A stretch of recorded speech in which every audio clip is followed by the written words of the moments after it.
मैं बड़ी बहू को भी यही समझा रही थी। तुम्हारी ननद के घर में कथा का आयोजन है, मेरे नाती का मुंडन करवाया था, उसी उपलक्ष्य में इसने कथा रखवाई है, तो हम सबको चलना है। बड़ी बहू तो अपना सारा इंतजाम कर ही लेगी, तुम ही नई नई आई हो, तुम्हें ही एक एक बात बतानी पड़ती है, तो तुम्हें समझा दूं। मेरी बेटी का कपड़ा, उसके बच्चे का कपड़ा, उसकी सास का कपड़ा, उसकी ननद का कपड़ा, ये सब ना अपने घर वालों से बोल देना कि दे देंगे, और उसके साथ साथ में ना मेरे नाती को कोई चिन्ह भी दे देंगे, समझी? माँ जी, इतना सब कुछ मेरे घर वाले कहाँ से करेंगे? आप तो जानती ही हैं मेरे घर में है ही कौन, मेरी माँ ही तो है। और आप जानती हैं शादी के खर्चे को लेकर वो पहले ही कर्जे में है, और फिर इतना सब सामान वो कहाँ से ला पाएंगी? हो गई शुरू, फिर आ गई तेरा भिखारीपना, शुरू कर दिया तूने। हाँ, बड़ी बहू को तो देने में कोई समस्या नहीं है, हर बार समस्या तुझे ही क्यों होती है? अभी नई नई तेरी शादी हुई है, समझ नहीं आता कि कौन से भिख मंगे खानदान से मैं लड़की उठा लाई। भला हो मेरे बेटे का, ना जाने उसने तुझमें क्या देख लिया। मैंने तो तेरा घर बार देखते ही मना कर दिया था, पर उसी ने नहीं माना। और तेरी माँ भी ना जाने कहां से इतना सब कुछ जुटाकर उसने अपनी बेटी को दहेज में दे दिया। एक भी चीज कम करती ना तो उसी समय बारात वापस ले आती मैं, पर देखो ना, सब कुछ दे दिया, और उसके बाद आकर अब घर में जो बाकी तीज त्योहार में लेनी देनी में जो देना लेना पड़ता है, उसमें अपना भिखारीपना दिखाती है। अब दिखाएंगी क्यों नहीं, अब तो बेटी दे ही दी है ना, भोगेंगे हम लोग। क्या कहा ही जाए माँ जी, शादी में तो मुझे लगता है जैसे तैसे चंदा लगा लिया होगा, गांव वालों से मोहल्ले वालों से लगाकर बेटी की शादी कर दी, अब कुछ अटरा नहीं होगा। तो कहाँ से ही देंगी, सोच रही होंगी अब तो बेटी का ब्याह हो ही गया है, अब देने लेने की क्या जरूरत। अरे लेकिन शादी होती है लड़की की तो उसके खानदान से भी जितना, मतलब जब भी कुछ तीज त्योहार होता है या कोई फंक्शन होता है तो उसमें दिया लिया जाता है भाई। अरे लड़की दी है आपने अपने इस घर में, तो देना लेना तो पड़ेगा ही, जिंदगी भर देना लेना पड़ेगा। मैं कुछ नहीं जानती, बस एक बात अच्छे से समझ ले, अगर मैंने जितना सामान तुझे बताया है उतना सामान, उसके साथ साथ में एक 5 किलो आटे की बोरी, एक 5 किलो चावल का कट्टा, ये सब कुछ मेरी बेटी के घर लेकर अगर तू नहीं पहुंची ना, तब देखना मैं तेरा क्या करूंगी। हाँ नहीं तो तेरे भी दान दहेज में जितना सामान मिला है ना, सब उठाकर ताले में बंद कर दूंगी, एक भी छूने नहीं दूंगी तुझे। जिस बिस्तर पर सोती है ना वो भी छीन लूंगी, समझ लेना अच्छे से। क्या क्या हो रहा है यहाँ पर? सारी गलती ना तेरी ही है। अरे मैंने कहा था ना कि लड़की, इसका खानदान ठीक नहीं लग रहा मुझे, पर तुझे ही ये लड़की पसंद आई थी ना। देखना, एक से एक लड़कियों की फोटो दिखाई थी और तूने भिखारिन को चुन लिया। इसकी माँ के हाथ से तो पैसे ही नहीं छूटते। मेरी बेटी के घर में कथा है और इससे कहा मैंने कि कुछ सामान पहुंचवा दे, बड़ी बहू के घर से भी आ रहा है, तो क्या इसके घर से नहीं जाएगा? लेकिन नहीं, महारानी कह रही है मेरी माँ के पास तो कुछ है ही नहीं। अब तू एक बात अच्छे से समझ ले, इसे अच्छे से समझा भी दे, अगर जितना सामान मैंने बोला है ना इसकी माँ के यहाँ से आया नहीं ना, तो मैं वापस से इसे भी मायके ही भेज दूंगी, समझ लेना तू। मैंने आपसे कहा था, मैं ना आपके परिवार खानदान के लायक नहीं थी, आपको मुझसे शादी नहीं करनी चाहिए थी। आपकी माँ की इतनी सारी डिमांड थी, कहाँ तक मेरी माँ पूरी कर पाएंगी? और आप तो जानते हैं ना, शादी का दहेज भी हम लोग उसका इंतजाम भी नहीं कर पाए थे। आपकी माँ को सच्चाई पता नहीं है, वो मेरी माँ से उम्मीदों पे उम्मीदें लगाए जा रही हैं। अब क्या होगा बताइए आप मुझे। मुझसे शादी करके ना आपको कुछ भी हासिल नहीं हुआ है, सिर्फ आपको हमेशा दुख ही दुख मिला है, और आगे भी सिर्फ दुख ही दुख मिलेगा और परेशानियां मिलेंगी। मैं आपके लायक नहीं थी। आपने भी अपने बड़े भैया की तरह किसी अच्छे खानदान की लड़की से शादी की होती ना, तो आपकी जिंदगी में भी ये सब दुख नहीं आता। मेरी माँ कह रही थी कि दहेज का इंतजाम वो नहीं कर पाएंगी, वो इस रिश्ते से साफ साफ इनकार कर चुकी थी, पर आप ही मेरे घर आए थे और आपने मेरी माँ से कहा कि दहेज दहेज का इंतजाम उनको करने की जरूरत ही नहीं है। और जब मैं घर आई तो आपने मुझसे कहा कि मैं सबको झूठ बोल दूं कि ये सारा सामान मेरे घर से आया है, मेरी माँ ने भेजा है, जबकि ऐसा कुछ था नहीं। आपने मुझसे झूठ बुलवाया। माँ को मैंने कितने मुश्किल से राजी किया इस बात के लिए कि वो ये सच्चाई किसी से न कहें। आखिर उन सब सामानों की किस्त आप आज तक भर रहे हैं, मुझसे शादी करने की और कितनी सारी किस्त भरेंगे आप? हाँ? मैं देखती हूँ आपको इस तरह से मेहनत करते हुए, क्या हासिल हुआ आपको मुझसे शादी करके? किसी अच्छे घर की लड़की से शादी करते जिंदगी में खुशियां तो होती हैं, आपके आसपास अच्छाई होती, रुपए पैसा होता, सब कुछ होता, क्या मिल गया मुझसे शादी करके? तेरी होठों की दो फूल प्यारी प्यारी, मेरे प्यार की बहारों की नजारे, अब मुझे चमन से क्या लेना, क्या लेना। तेरी काया कंचन कंचन, किरणों का है जिसमें बसेरा, तेरी सांसें महकी महकी, तेरी जुल्फों में खुशबू का डेरा, तेरा महके अंग अंग जैसे सोने में सुगंध, मुझे चंदन बन से क्या लेना, क्या लेना, तेरे होठों के दो फूल प्यारे प्यारे, मेरे प्यार की बहारों की नज़ारे, अब मुझे चमन से क्या लेना, क्या लेना, हमें क्या लेना, क्या लेना।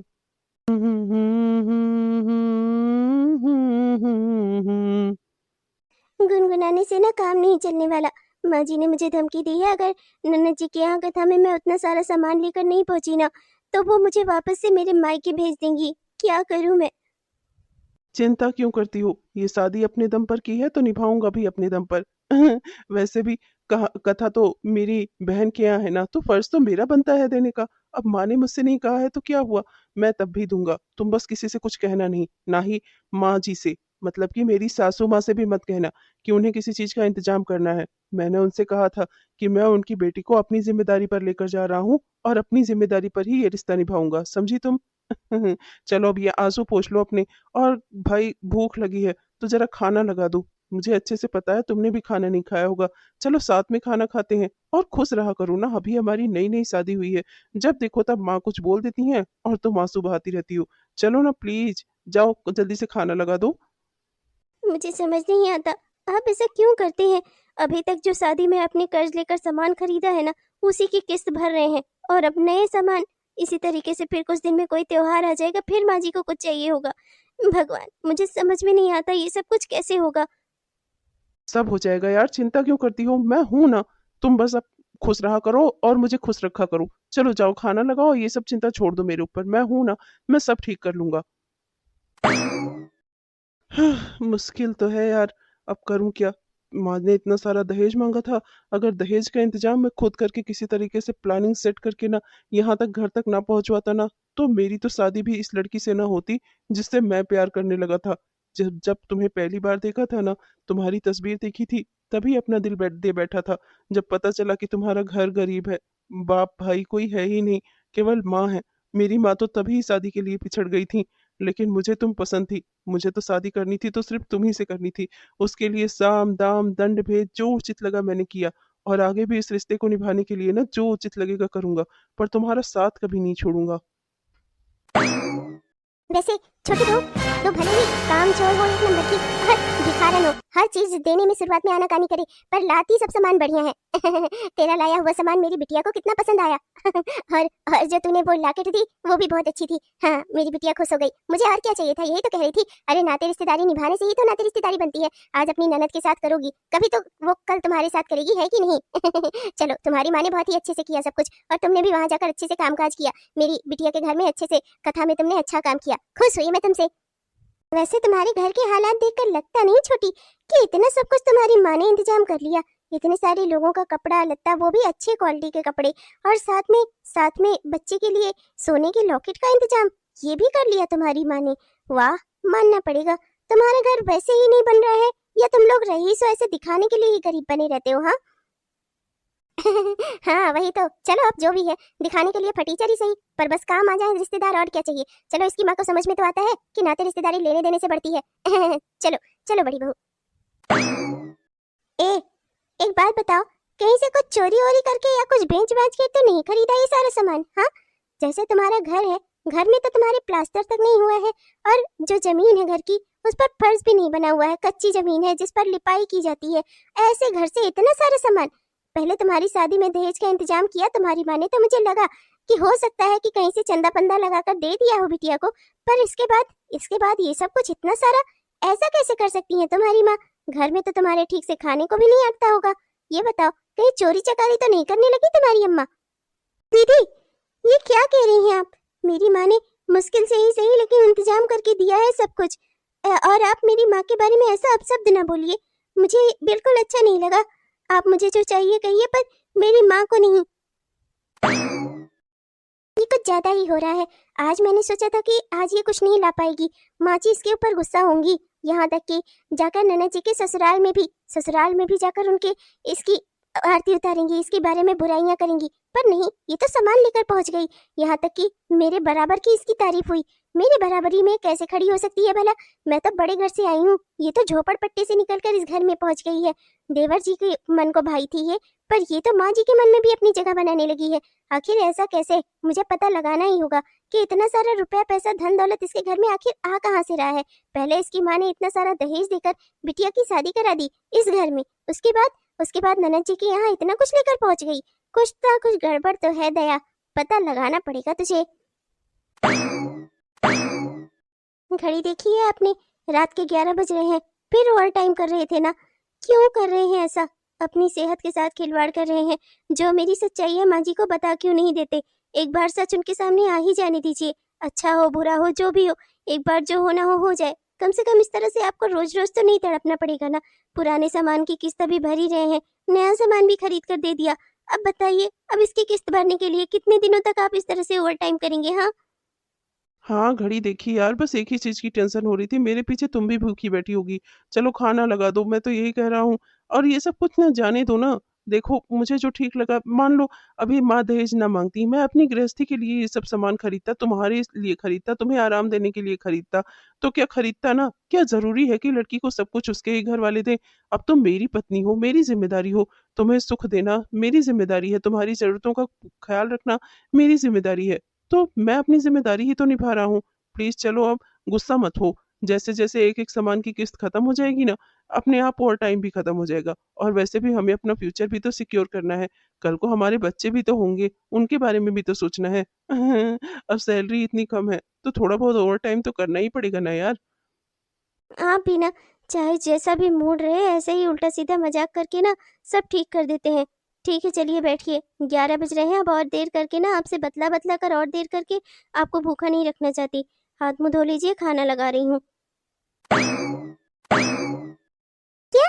ये तो बेहद खुशी की बात है। नहीं नहीं, मैं सारी बातें माँ जी को बता दूंगी, आप बिल्कुल चिंता मत करिए।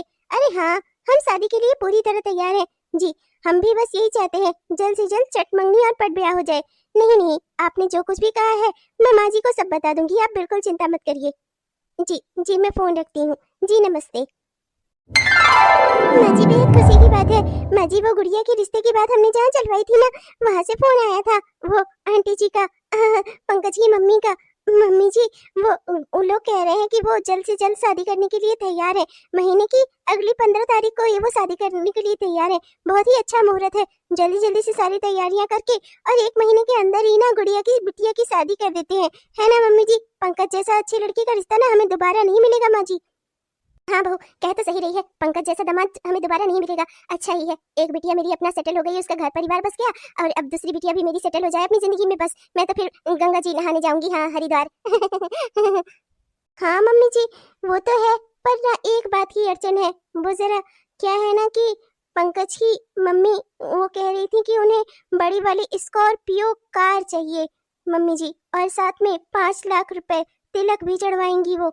इतना कह रही थी और ज्यादा बारातियों का स्वागत कर दीजिएगा अच्छे से, और हमें कुछ भी नहीं चाहिए।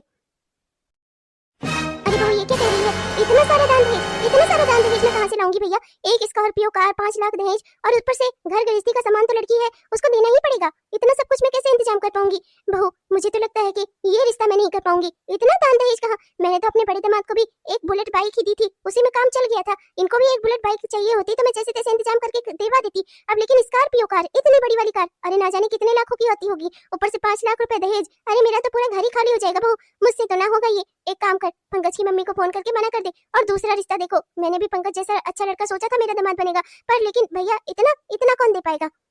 अरे मम्मी जी आप चिंता क्यों करती हो? पंकज जैसा अच्छा दामाद मिल रहा है हमारी गुड़िया को, हमें और कुछ सोचने की जरूरत ही क्या है? मम्मी जी जहाँ तक सवाल है पैसों का ना, तो आप चिंता मत करो, मैं आज ही पापा से बात करती हूँ।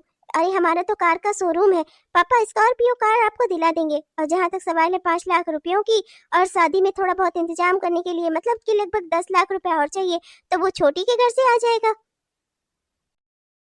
अरे माँ जी सोचिए मत, सरकारी लड़का है, सरकारी नौकरी वाला, गुड़िया की जिंदगी सेट हो जाएगी। इतना अच्छा दामाद ना आप कभी नहीं खोज पाओगी।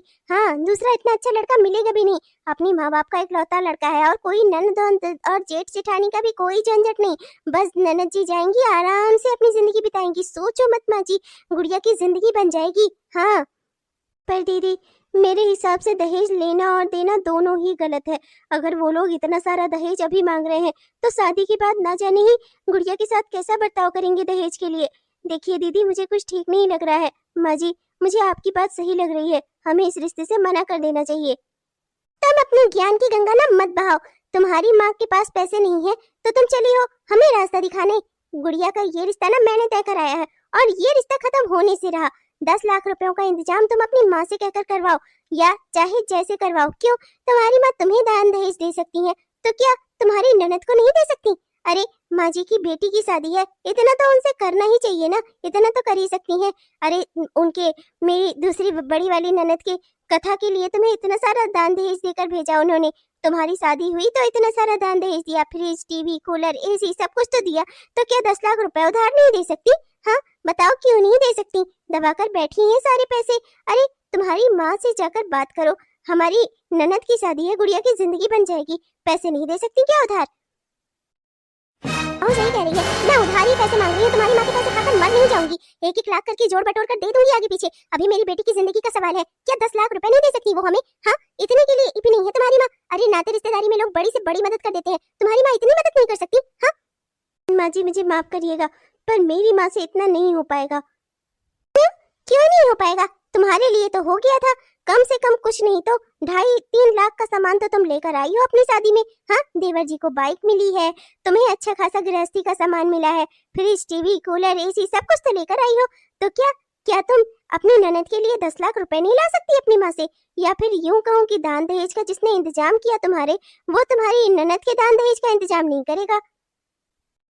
किसी और ने दान दहेज का इंतजाम किया? किसने किया? आखिर बड़ी बहू, तुम कहना क्या चाह रही हो? साफ साफ बताओ मुझे। अरे माँ जी, इतने समय से आपको धोखा दिया जा रहा है, धोखा।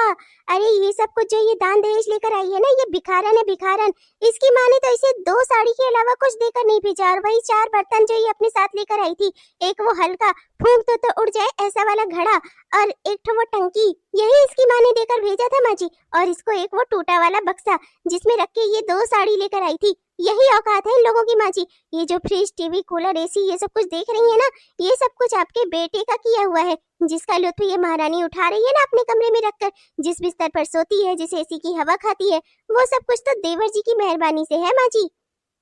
क्या? ये तो क्या कह रही है? यही सच है माँ जी। अरे इसकी शादी इस घर में हो जाए ना, इसके लिए इसने देवर जी को बढ़िया फंसाया और सारे दान दहेज का इंतजाम ना उन्हीं से करवा लिया। जो बेटा अपनी माँ की आज्ञा के बिना इधर से उधर नहीं होता था, उसने इसके सारे दान दहेज का इंतजाम कर दिया माँ जी। और यहाँ तक कि यही नहीं, इसने भी ये बात आपसे छिपाई, जानबूझकर आपको नहीं बताई। आपके बेटे को ही आपसे दूर कर दिया इस औरत ने। यही सच है माँ जी। अरे माँ जी, ये सामान जो अलमारी रखी हुई थी ना, उस पर पीछे उस दुकान का लेबल लगा हुआ था जिस दुकान से वो खरीदी गई थी। वहां पर जाकर मैंने पता किया तो पता चला कि उसे खरीदने वाला कोई और नहीं, विजय भैया है। अब विजय भैया किसके दोस्त है आपको पता है ना? अगर इसकी माँ ने वो खरीदा होता तो विजय भैया क्यों जाते खरीदने, बताइए तो जरा माँ जी। वाह वाह, अब समझ में आया। वो मेरी संभल, तेरी अम्मा, उसने भी मुझसे झूठ बोला और तूने भी। तुम दोनों ने मिलकर मेरे बेटे को फंसाया, मेरे बेटे को मुझसे झूठ बोलने पर मजबूर किया। दुष्ट लड़की, मेरे घर में बहू बनकर आकर बैठ गई। 3-4 महीना बीत गया तो क्या हुआ? तुम्हें क्या लगता है तुम्हारी शादी हो गई तो क्या ये रिश्ता मैं कबूल कर लूंगी? मैंने शर्त रखी थी तुम्हारी माँ के सामने, इतना कुछ दान दहेज चाहिए, अगर देंगी तभी शादी होगी। तो ये सारा दान दहेज तो मेरे बेटे ने दिया है, तुम्हारी माँ ने नहीं। धोखे देकर अगर तुमने ये शादी कर ली तो तुम्हें क्या लगता है मैं तुम्हें अपनी बहू स्वीकार कर लूंगी? निकल जाओ मेरे घर से, मैं तुम्हें अब इस घर में 1 मिनट भी बर्दाश्त नहीं करूंगी। माँ जी प्लीज मेरी बात सुनिए माँ जी। माँ जी, इन सब में मेरी कोई गलती नहीं है माँ जी। माँ जी मेरी बात सुनिए। मैं आपसे कुछ छिपाना नहीं चाहती थी माँ जी। माँ जी मेरी बात तो सुनिए। अरे ये क्या कर रही हैं आप माँ? अभी इसे शादी करके इस घर में आए हुए 4 महीने हुए और आप इसे इस घर से निकाल रही हैं। क्या हुआ क्या है माँ? ये तो पूछ रहा है मुझसे, बीवी का गुलाम कहीं का। तुझे ये लड़की पसंद आई थी, इससे शादी करने के लिए इतना बावला हो गया कि अपनी माँ को धोखा दिया तूने? हाँ, अरे मुझे सब पता चल गया है। सारा दान दहेज जो ये लेकर आई है, जिस पर इतराती फिरती है, वो सारा सब कुछ तेरा किया हुआ है, इसकी माँ का नहीं। इसके घर वाले तो भिखारी हैं भिखारी, इसके बाप और भाई तो पहले ही नहीं है, और इसकी माँ ने इसके लिए कोई खर्चा किया ही नहीं। एक टूटा बक्सा और 4 बर्तन देकर अपनी बेटी ब्याह दी, ऐसे कोई शादी होती है क्या? हाँ, मिठाई ना खटाई ना ढंग से कुछ दिया, सब कुछ का इंतजाम करने वाला तू था। तुझे क्या लगा था मैं तेरी माँ हूँ? क्या मुझे कभी पता नहीं चलेगा? तूने अपनी माँ को धोखा दिया, इतना बड़ा कब से हो गया तू? हाँ, सबसे पहले तो आई एम सॉरी माँ, मुझे माफ कर दीजिए, मुझसे गलती हो गई। मैंने आपसे बातें छिपाई और मैंने जानबूझकर ये सब कुछ आपसे छिपाया। पर इन सब में संध्या का ना कोई हाथ है, ना संध्या की माँ का, ना ही इन दोनों ने आपसे कोई बात छिपाई। मैंने इन लोगों को मजबूर किया था, अपनी कसम दी थी। माँ, मुझे संध्या पसंद थी और मुझे सिर्फ संध्या से ही शादी करनी थी। आप रुपए पैसे की लालच में मेरी जिंदगी बर्बाद कराना चाहती थी। आप ऐसी ऐसी लड़कियां चुनकर ला रही थी मेरे लिए, जो कि ना कि रिश्तों का मान और सम्मान समझती हैं, ना ही समझदार होती हैं। संध्या पढ़ी लिखी थी और मुझे ऐसी ही लड़की चाहिए थी। मुझे संध्या पसंद थी माँ, मुझे संध्या से ही शादी करनी थी। माँ, अपनी जिंदगी में अपना जीवन साथी चुनने का अधिकार तो हर इंसान का होता है ना, क्या मेरे पास ये अधिकार नहीं था? लेकिन जब मैंने आपकी जिद देखी तो मुझे लगा कि यही एक बीच का रास्ता सही रहेगा, जिससे हम दोनों की इच्छाएं पूरी हो जाएंगी माँ। इसलिए मैंने ऐसा किया। मुझे माफ कर दीजिए माँ, पर अब सच यही है कि संध्या आपके घर की बहू है और आपको इसके साथ ऐसा बर्ताव नहीं करना चाहिए। तो मुझे सिखाएगा कि मुझे किसके साथ कैसा बर्ताव करना है? धोखेबाज कहीं का चला है इसकी ओर से बोलने। देख, एक बात अच्छी से बता देती हूँ, मेरी गुड़िया की ना शादी तय हो रही है और उन लोगों ने स्कॉर्पियो कार 5 लाख रुपए तिलक के में चढ़ाने के लिए और साथ में बारातियों का स्वागत करने के लिए, सत्कार करने के लिए, और घर की गृहस्थी का सामान जो लड़की को दिया जाता है वो सब तो दिया ही जाएगा। और इन सब में कुल मिलाकर 10 लाख रुपए ही इस कर्मजली से कह कि अपनी माँ से मांग कर लाए। अपनी बेटी की शादी पे तो खर्च नहीं किए, कम से कम उसकी ननद की शादी में खर्च कर दे, समझा? अगर ये 10 लाख रुपए लाने को तैयार हो जाती है तो फिर ठीक है, तो ये इस घर में रह सकती है। माफ कीजिएगा माँ, पर मेरी पत्नी कहीं से पैसे नहीं लाएगी। गुड़िया हमारी जिम्मेदारी है, हमारी बहन है और आपकी बेटी है। पिताजी ने उसके लिए बहुत कुछ छोड़ कर रखा है माँ, और उन सब का उपयोग होगा उसकी शादी में। पर उसकी शादी किसी ऐसे घर में नहीं की जाएगी जहाँ इतना सारा दान दहेज मांगा गया हो, जहाँ एक लड़की की कीमत रुपए पैसों से लगाई जाती हो। माँ, मैं ऐसे घर में गुड़िया की शादी नहीं होने दूंगा। मैं गुड़िया के लिए कोई अच्छा रिश्ता देखूंगा। तो मतलब अपने बड़े भाई से भी ज्यादा समझदार हो गया है तू। तेरे बड़े भाई और तेरी बड़ी भाभी ने ही ये रिश्ता पक्का कराया है और तेरी भाभी ने उन लोगों से बात की है। और इसके पापा का कार का शोरूम है, वहां से स्कॉर्पियो कार आ जा रही है। सिर्फ 10 लाख रुपए क्या इसकी माँ उधार तक नहीं दे सकती? उसके लिए तो मुझे लेक्चर सुना रहा है। अरे, दान दहेज लेना कोई गलत बात नहीं है। मैंने भी तो शादी में दान दहेज मांगा था और यही सोचकर तेरी शादी इस लड़की से करवाई थी कि इसकी माँ भले ही भिखमंगी दिखती हो, भिखारन हो, लेकिन तब भी उन लोगों ने इतना कुछ दान दहेज दिया। लेकिन अब देखो जरा, सच्चाई क्या खुलकर आई है सामने। लेकिन अब जो हुआ सो हुआ। मैं इसको अपनी बहू तभी मानूंगी जब ये 10 लाख रुपयों का इंतजाम करेगी। संध्या की शादी अब इस घर में हो चुकी है, संध्या आपकी बहू है। उसके लिए इसे पैसे देकर इस रिश्ते को मनवाने की कोई जरूरत नहीं है। मैं स्वीकार करता हूँ ये मेरी पत्नी है और मेरी पत्नी होने के नाते ये इस घर की बहू भी है। ठीक है, फिर बहुत हो गया, बहुत तरफदारी कर रहा है ना। इसकी ओर से दान दहेज भर सकता है, इसकी ओर से अपनी माँ से लड़ सकता है, तो फिर ठीक है। मुझे ना बस मेरी गुड़िया की शादी होनी चाहिए, मुझे बस यही चाहिए। तो अब एक काम कर, मुझे ना वो पंकज ही अपने दामाद के रूप में चाहिए और उसके लिए मुझे जो करना पड़े ना मैं करूंगी। अब देख, अब तेरे पास एक ही रास्ता है, 15 लाख। 15 लाख रुपयों का इंतजाम तू कर, इसकी माँ कर, मुझे मतलब नहीं है। मुझे 15 लाख रुपए चाहिए। अगर तुम लोग मुझे 15 लाख रुपए दे देते हो तो तुम लोग इस घर में रह सकते हो, वरना फिर अपनी इस बीवी के साथ ना तू भी निकल जाए इस घर से। अब आया ना कहानी में ट्विस्ट, यही तो मुझे चाहिए था। ये लोग इस घर से चले जाएंगे तो सब कुछ मेरा हो जाएगा, मेरे बच्चों का हो जाएगा। यही तो मुझे चाहिए था। वाह माँ जी, कमाल कर दिया आपने। हम यहाँ से कहीं नहीं जाएंगे माँ जी। माँ जी, ये घर जितना बड़े भैया बड़ी भाभी का है उतना ही इनका भी है, और इनका भी इस घर पर उतना ही अधिकार है जितना बड़े भैया और बड़ी भाभी का। बाबूजी ने अपने दोनों बच्चों को बराबर प्यार दिया, बराबर परवरिश दी, और उन्होंने कभी ये नहीं कहा कि ये इस घर से चले जाएं। आज वो इस दुनिया में नहीं है तो इनका भी अधिकार है इस घर पर। ये इस घर को छोड़कर कहीं नहीं जाएंगे और ना ही मैं इन्हें जाने दूंगी। हम क्यों दर दर की ठोकरें खाएं माँ जी? अपनी सारी जिंदगी की कमाई इन्होंने इस घर पर लगाई, और अब आप चाहती हैं कि अपने मन से शादी करने की वजह से, आपकी बेटी की शादी ना कर पाने की वजह से ये घर छोड़ दें? मैं ऐसा हरगिज नहीं होने दूंगी माँ जी। ये घर मेरा है, तेरा नहीं। इस घर की मालकिन मैं हूँ, मैं डिसाइड करूंगी कौन यहाँ रहेगा कौन नहीं, तू नहीं। आपका जितना है ये घर माँ जी, उतना ही मेरा भी है। इस घर में आप भी बहू बनकर आई थी और मैं भी। जितना अधिकार आपका है ना उतना भी मेरा भी है। मेरे पति भी आपके ही पति के बेटे हैं, और इसके लिए ना अगर मुझे कोई कानूनी लड़ाई लड़नी पड़ी ना तो मैं लड़ूंगी, पर मैं ये घर छोड़कर कहीं नहीं जाऊंगी और ना ही अपने पति को जाने दूंगी। हाँ, अगर आप बंटवारा करना चाहती हैं तो आप बंटवारा कर दीजिए, हमें अलग कर दीजिए, पर आप हमें यहाँ से निकाल नहीं सकती। हम क्यों दर दर की ठोकरें खाएं? सारी जिंदगी मेरे पति ने ये घर बनाया, इस घर में पैसे लगाए, और अब हम जाकर दर दर की ठोकरें खाएं और अपना घर बनाएं? हम क्यों ऐसा करें? अरे राम राम, मुझे तो लगा था अभी सामान पैक करके दोनों निकल जाएंगे, पर गजब, ये तो हमेशा रोती रहती थी, कभी नहीं बोलती थी, और आज इतना बोल रही है। तो मुझे कानून की धमकी दे रही है? मैं सच्चाई का आईना दिखा रही हूँ आपको माँ जी। सिर्फ अपने मन से शादी कर लेने की वजह से आप मेरे पति को इस घर से नहीं निकाल सकती। इनका भी इस घर पर उतना ही अधिकार है जितना बड़े भैया और बड़ी भाभी का है। आप इन्हें इस घर से नहीं निकाल सकती माँ जी। तो फिर ठीक है, निकाल नहीं सकती तो क्या हुआ, बंटवारा तो कर सकती हूँ ना। आज से मेरा तुम लोगों से कोई वास्ता नहीं है। नीचे का पूरा घर तुम लोगों का, तुम लोग जाकर नीचे रहोगे आज से, और ऊपर का सब कुछ हमारा। मैं अपने बड़े बेटे और बड़ी बहू के साथ यहीं ऊपर रहूंगी। अरे ओ माँ जी, ए माँ जी, रुको तो जरा। बंटवारा किससे पूछ कर रही हैं और कैसे कर रही हैं? हाँ, मेरे हिस्से में क्यों रहेंगी आप? आपको रहना है तो अपना अलग से कुछ इंतजाम कर लो, मैं नहीं जानती। हाँ, ऊपर वाला घर हमें दे रही हैं, मैं नीचे वाला पोर्शन लूंगी, और उसमें ना आप नहीं रहेंगी मेरे साथ। हाँ, नहीं तो ये लोग अपना आराम से मियाँ बीबी रहे और मैं चलूं बुढ़िया की सेवा करूं। मुझसे नहीं होगा। बंटवारा हो ही रहा है ना, तो अच्छे से हो जाए, आप अपना देख लो। बड़ी बहू? क्या बड़ी बहू? हाँ, मुझे पागल समझ कर रखा है क्या? मैं बुढ़िया की सेवा करूं और उस गुड़िया की शादी कराऊं? हाँ, सारा खर्चे वाला सिस्टम सब मेरे में डाल दो, और ये दोनों आराम से नीचे मौज मस्ती से रहे। हाँ, अपना परिवार देखे। मुझे नहीं पता, मुझे अगर बंटवारा चाहिए ना तो मुझे भी चाहिए बंटवारा, और मुझे ना तुम लोग नहीं चाहिए। तुम्हारी और गुड़िया की जिम्मेदारी मेरे पति और मैं नहीं उठाने वाले। हाँ, अब करिए बंटवारा। आप अपना और अपनी बेटी का देख लीजिए, और आज के बाद से ना मैं ननद जी के यहाँ कुछ लेवे के भी नहीं जाऊंगी। हाँ, नहीं तो मैं आपको 1 रुपया भी नहीं खर्चा करने वाली आप लोगों पर। देख लिया माँ, दहेज वाली बहू लाने से ना कुछ नहीं होता। बहू में संस्कार होना चाहिए, अपनापन होना चाहिए, प्यार होना चाहिए। बुढ़ापे में जब इंसान चारपाई पे पड़ता है ना, तब उसे ये नहीं समझ में आता कौन कितना पैसा लेकर आया था। तब बस यही समझ में आता है कि कोई ऐसा हो जो मेरे पाँव दबा दे, मेरे मुंह में खाना डाल दे। माँ, बुढ़ापे में इंसान को किस चीज की जरूरत होती है, आपको तो ये पता होना चाहिए माँ। मैंने तो अभी बुढ़ापा देखा भी नहीं है, पर तब भी इतना समझता हूँ। और आप अभी भी पैसे के पीछे भाग रही थी। हाँ, हाँ बेटा बहू, मुझे माफ कर दो तुम दोनों, मुझसे गलती हो गई। मैं समझ ही नहीं पाई कि क्या सही है और क्या गलत। ये तो अच्छा हुआ कि तू मेरे लिए इतनी अच्छी बहू लेकर आया था। बेटा बहू, क्या मैं तुम लोगों के साथ तुम लोगों में रह सकती हूँ? क्योंकि बंटवारा तो अब होकर रहेगा।